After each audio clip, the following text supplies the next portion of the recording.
The road to 1,000 breaking runs, rack 155, World 9-Ball Tour format, trying to make the 1 on the side, 9-foot table, 4 to 1/8 inch pockets using a template rack.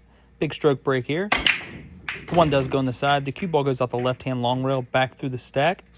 Instantly, I'm looking for the 2 ball, and I notice the cue ball is in line with the 2. I can see it. Also, Nyla came to lay down next to the table. Sometimes she does this. She likes to hang out. You see me switching cue balls. I break with an older cue ball. I replace it with the same exact cue ball, but a newer one. That way, if the cue ball was to come off the table, it doesn't damage the new one. This 2-ball shot is a big one. It does not go in the bottom left-hand corner pocket. The only pocket it really goes in easily, or somewhat easily, is the bottom right. The camera kind of plays a trick. There's quite a bit more cut on this shot than it seems. If you pay attention to the cue ball here, I'm hitting this just a little bit of low right spin, about 530 on the cue ball, dragging it off the left-hand long rail, missing the 7. Wanted to stop about a foot shorter than what it did right there, but I do have a shot in the 3, thankfully. That was a nice big opening shot for this rack to continue this run. If you guys would hit that like button, I do greatly appreciate it. All right, shooting this 3 ball. I'm going to shoot it in the upper right-hand corner pocket. The reason why is I'm going to hold the cue ball right there where it's at. That way I can have a shot in the 4 to play position for the 5. I hit that with just a little bit of low spin, about 6 o'clock on the cue ball.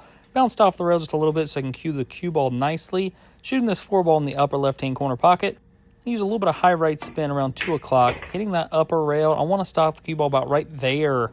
I do not want to roll all the way down here like I did. I overstroked it. My speed was off here. This is a big error, and it makes the rest of the rack much more difficult. Pretty severe cut right here, back cut on the 5 ball into the lower left-hand corner pocket. I'm going to focus just on making this, just a center high spin about 12 o'clock on the cue ball. Again, just focusing on making it, not hitting it too hard. I can still make the 7 ball from here. I'd like to shoot this 7 in the left-hand side pocket and come straight down table here off the end rail and bounce out.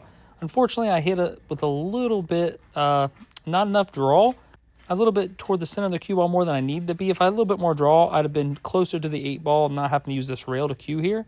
But shooting this 8 ball in the upper right-hand corner pocket, I'm going to hit this with a high right spin. I'm pretty straight in on this ball.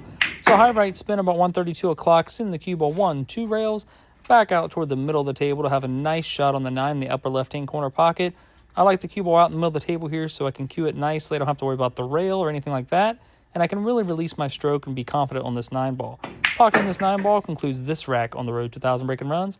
This rack right here was a little bit different. Big opening shot. I was pretty stoked about the opening shot right there. I remember that like yesterday. Made that 2 ball and I just knew I was going to get out the rest of the rack, but I did almost mess it up. If you guys would though, please just take a minute to check out a few of my sponsors here. I highly appreciate it and I appreciate you for watching.